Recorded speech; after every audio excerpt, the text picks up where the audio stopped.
오늘은 2020년을 보내면서 드리는 송구영신 예배이기도 하고 우리는 언약갱신의 예배라고 부르며 이 마지막 날에 예배를 드리고 있습니다. 이렇게 2020년을 보내면서 마음에 품는 소회가 참 여러 가지가 있습니다. 각자의 사정에 따라 가장 기억나는 일들과 가장 마음에 두고 있는 일들이 각각 다를 수 있겠지만은 아마 우리 마음속에 공통적으로 떠오르는 몇 가지가 있을 것입니다. 첫째는 물론 하나님께 대한 감사입니다. 기쁨과 슬픔 가운데 그리고 어둠과 이름 가운데서 또 보람과 실망 가운데서 하나님께서 우리를 지켜주시고 인도하심을 경험한 날이었음을 고백하면서 하나님 앞에 감사를 먼저 드리게 됩니다.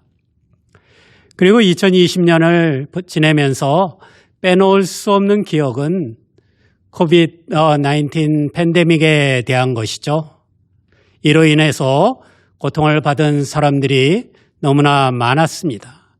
또 이로부터 사람들을 지키기 위해서 흘린 땀과 희생도 우리가 기억해야 합니다.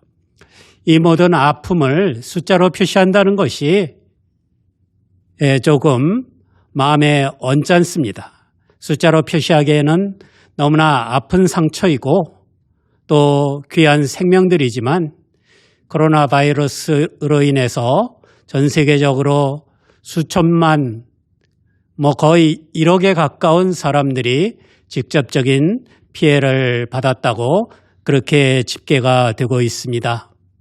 미국의 누적 확진자는 2천만 명에 거의 도달하였고 사망자가 34만 명이 넘고 있습니다.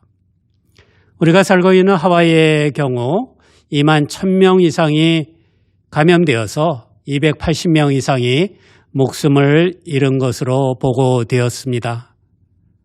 또 한국의 경우는 확진자가 6만 명에 이르고 사망자는 879명, 즉 900명에 가까워지고 있습니다.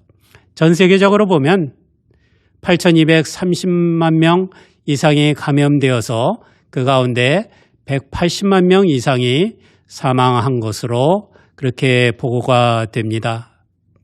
이렇게 숫자로 하면 실감이 안 날 수도 있겠지만은 여러분 전쟁과 비교해 보면은 얼마나 이 숫자가 참혹한 것인지를 우리가 조금 더 실감할 수가 있습니다. 근래에 겪은 전쟁 중에서 가장 대규모로 가장 참혹했던 전쟁으로는 2차 세계대전을 들 수가 있습니다. 미국에서 2차 세계대전 중 전투 중에 사망한 군인들의 숫자가 약 29만 명으로 그렇게 집계가 되어 있습니다.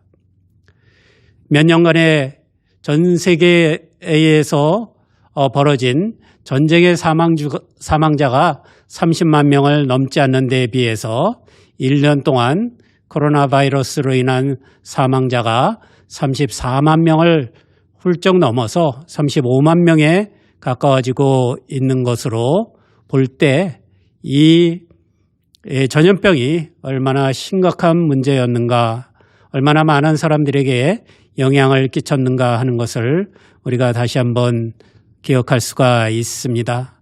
이로 인해서 고통을 받은 사람들, 영향을 받은 가족들, 또 이 질병으로 인해서 경제적으로 어려움을 겪는 사람들을 위해서 기억하고 기도하는 시간이 되기를 바랍니다.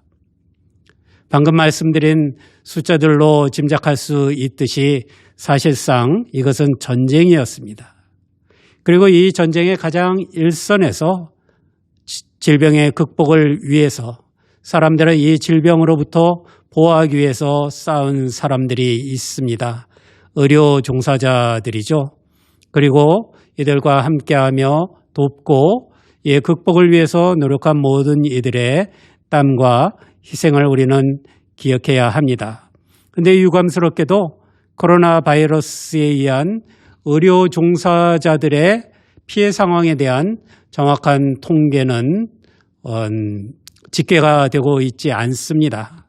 그러나 일부 집계에 따르면은 미국의 한 간호사 협회의 집계에 따르면은 미국에서 코로나 바이러스로 인하여서 사망한 의료 종사자들이 1,700명이 넘는다고 그렇게 보고하고 있습니다.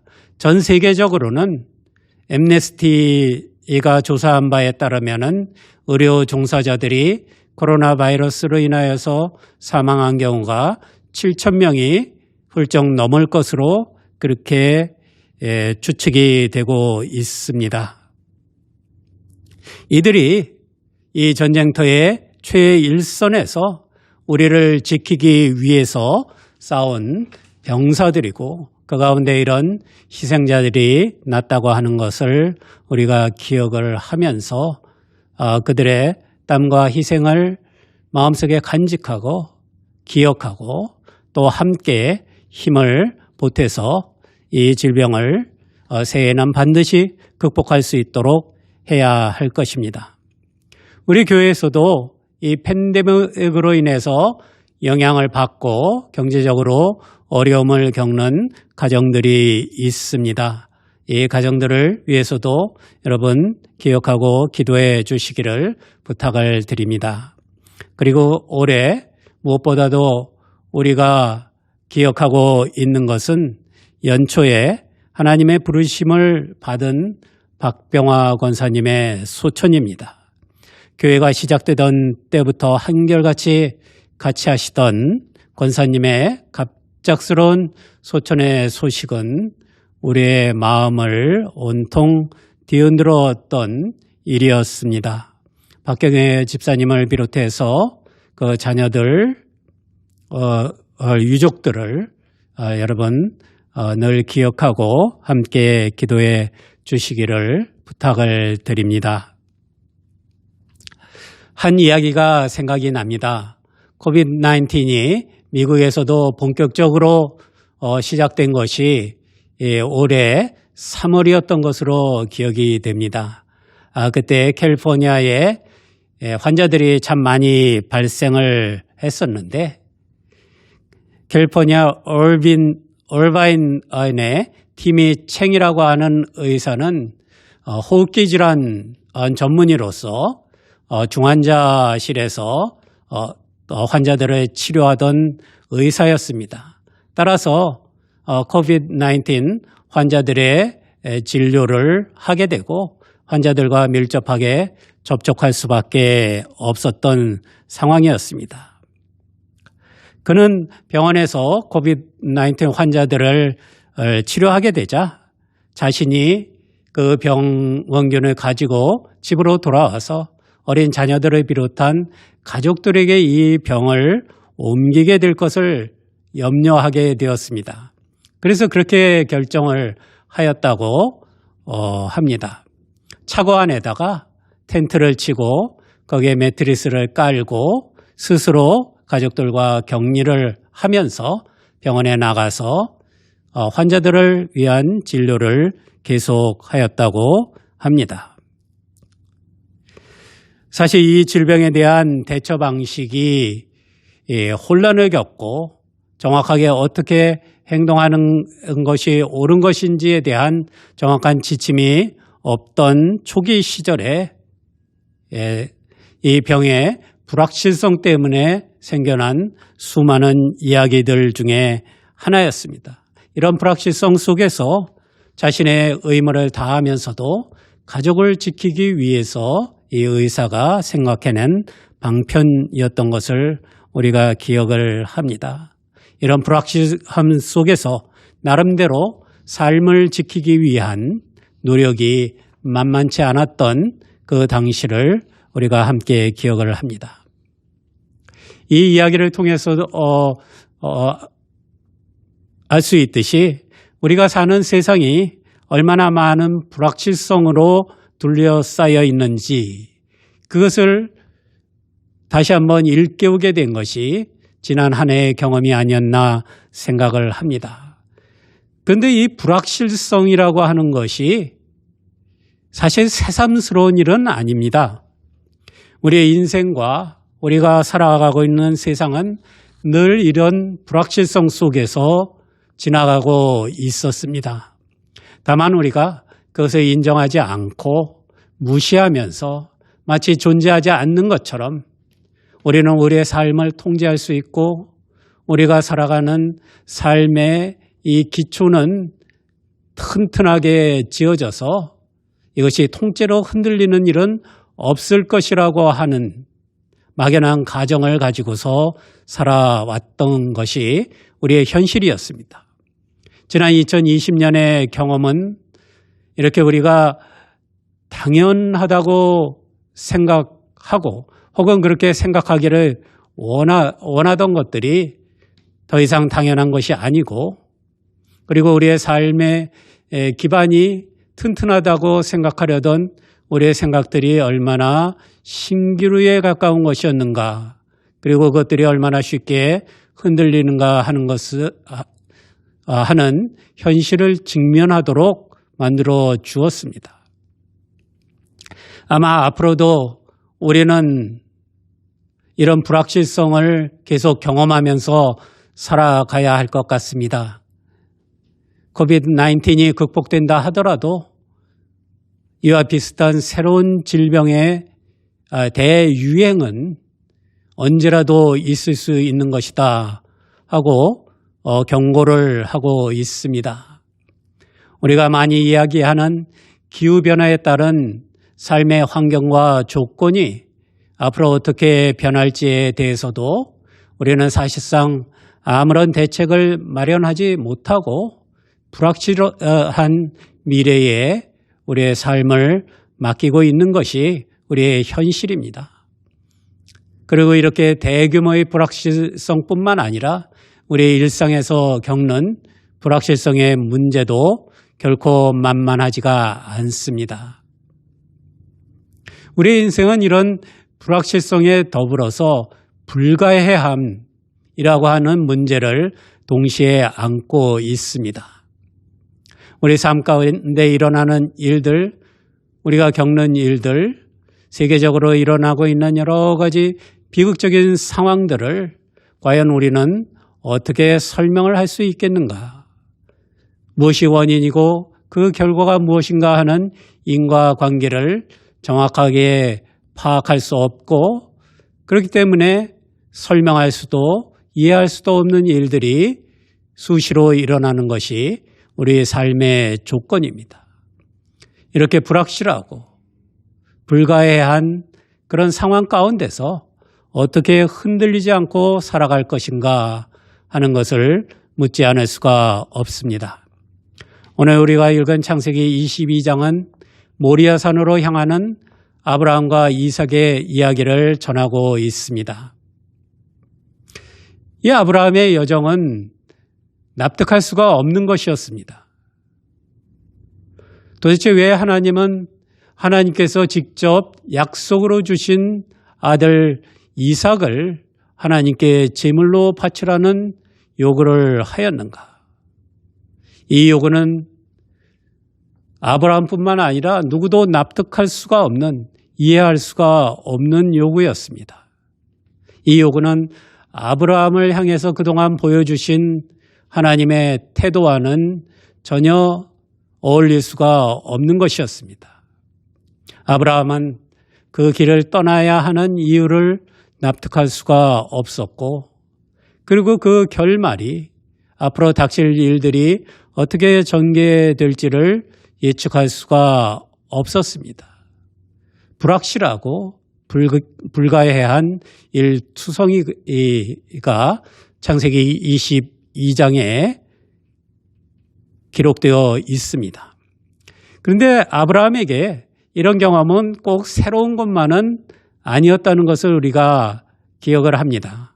창세기 12장에 보면은 아브라함이 하나님의 부르심을 받아서 자기의 고향을 떠나 낯선 땅으로 향하는 이야기가 전해집니다. 12장 1절과 2절에 보면 이렇게 기록되어 있습니다. 주님께서 아브라함에게 말씀하셨다. 너는 내가 살고 있는 땅과 내가 난 곳과 너희 아버지의 집을 떠나서 내가 보여주는 땅으로 가거라. 내가 너로 큰 민족이 되게 하고 너에게 복을 주어서 내가 크게 이름을 떨치게 하겠다. 너는 복의 근원이 될 것이다. 그렇게 말씀을 하셨습니다. 여기에 분명히 하나님의 축복의 약속이 주어져 있습니다. 하지만 당장 아브라함이 겪게 될 일들은 불확실하기만 했습니다. 가야 할 땅은 분명하게 특정되지 않았습니다. 오늘 읽은 세번역에서는 내가 보여주는 땅이라고 이야기를 하고 있고, 개역개정은 내가 내게 보여줄 땅, 보다 옛 번역인 개역성경에서는 내가 내게 지시할 땅이라고만 이야기를 합니다. 그것이 어느 곳에 위치한 곳인지, 어떤 조건 속에 있는 것인지, 그곳에 가면 무엇을 기대할 수 있을지에 대한 언급은 전혀 없이 앞으로 알려줄 테니까 너는 내 고향을 떠나라고 하는 막연하고 불확실한 요구였습니다. 이렇게 아브라함의 믿음의 여정은 불확실함을 안고 시작되었습니다.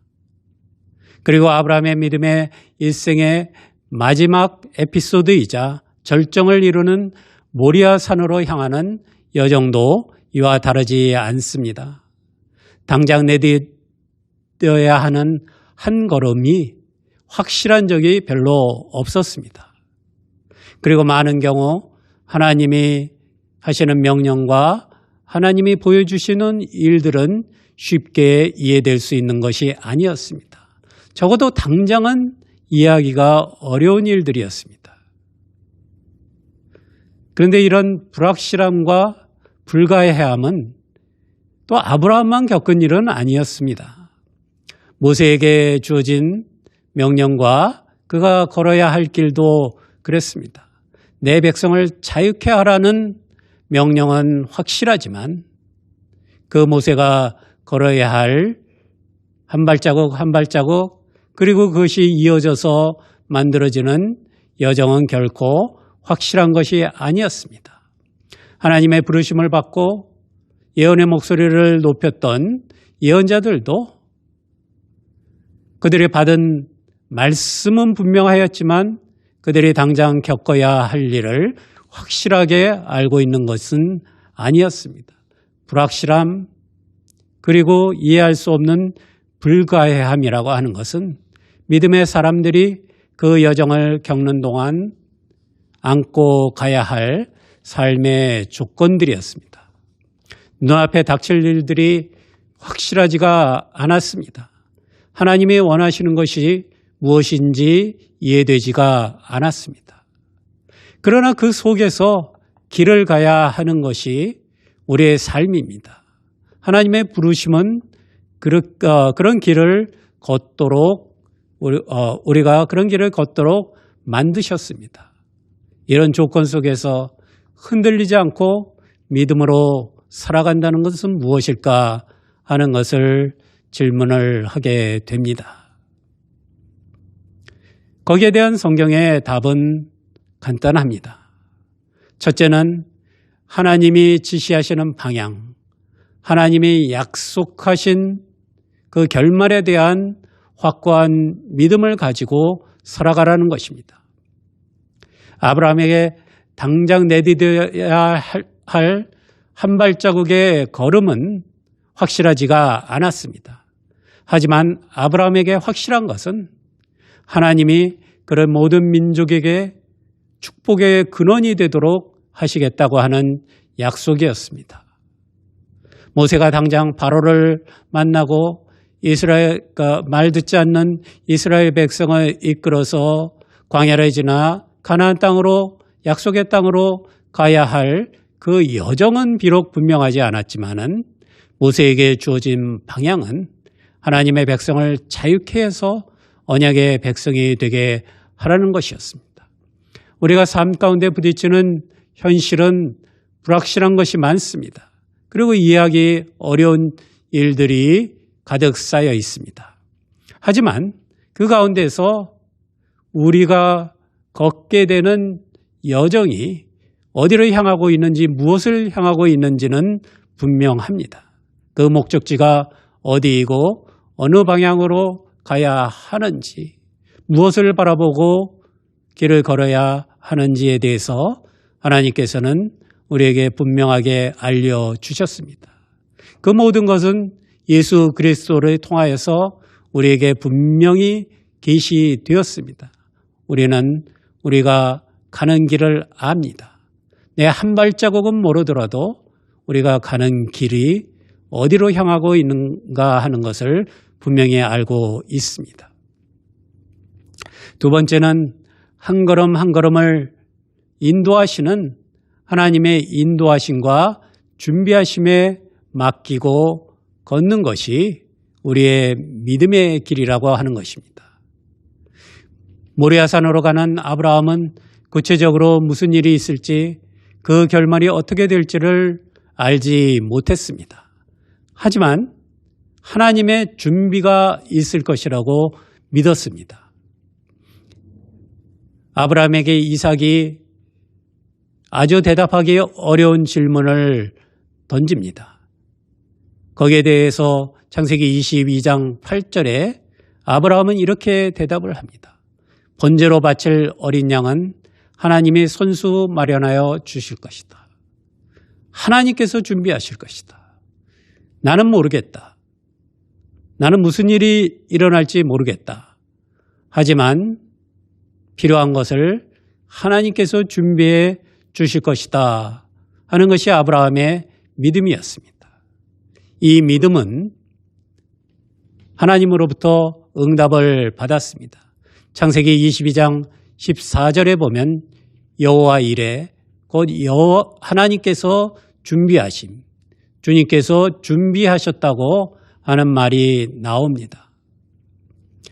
아브라함은 불확실하지만 어떤 일이 있을지에 대해서 자신할 수 없지만 분명히 하나님의 계획이 있으시고 하나님께서 준비해 놓은 일이 있다고 하는 것을 믿었습니다. 그리고 하나님께서는 그 믿음대로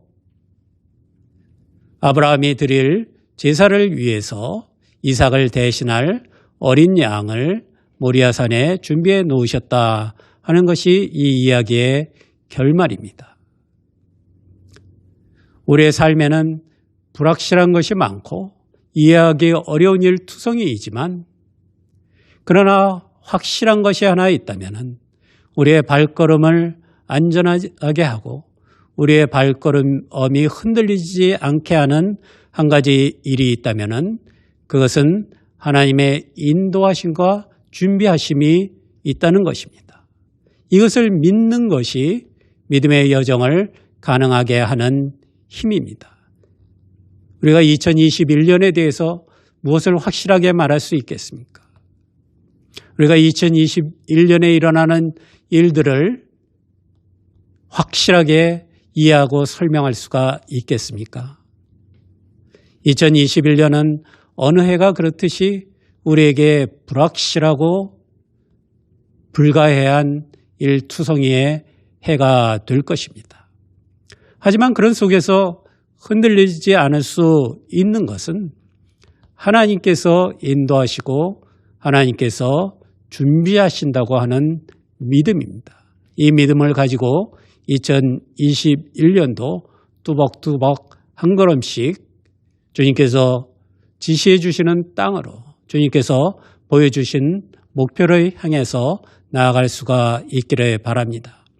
이 두 가지를 간직하고 살아가는 것이 믿음의 삶입니다. 하나님께서 주신 약속과 하나님께서 지시하시는 방향을 잃지 않고 나아가는 것입니다. 그리고 한 걸음 한 걸음 하나님의 인도하심과 준비하심을 믿고 나아가는 것이 믿음의 삶입니다. 2021년을 어떻게 전망할 수 있겠습니까?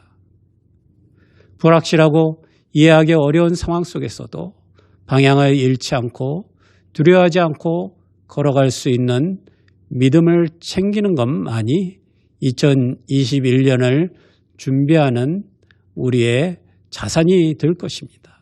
그것이 2021년을 또 한 번 믿음 안에서 승리하는 해로 만들어 주실 것임을 믿고 나아갈 수 있기를 바랍니다. 기도하겠습니다. 하나님 감사합니다. 2021년 귀한 한 해 저희들의 삶에 허락하신 것을 감사드리고 이 한 해를 복되게 하기 위해서 수많은 땀과 희생을 드린 이들을 기억하며 하나님께 감사를 드립니다. 또 아직도 진행되고 있는 코비드-19 팬데믹으로 인해서 생명을 잃고 고통을 당하고 어려움을 당하는 모든 이들에게 하나님의 자비와 하나님의 도우심이 함께하기를 원합니다.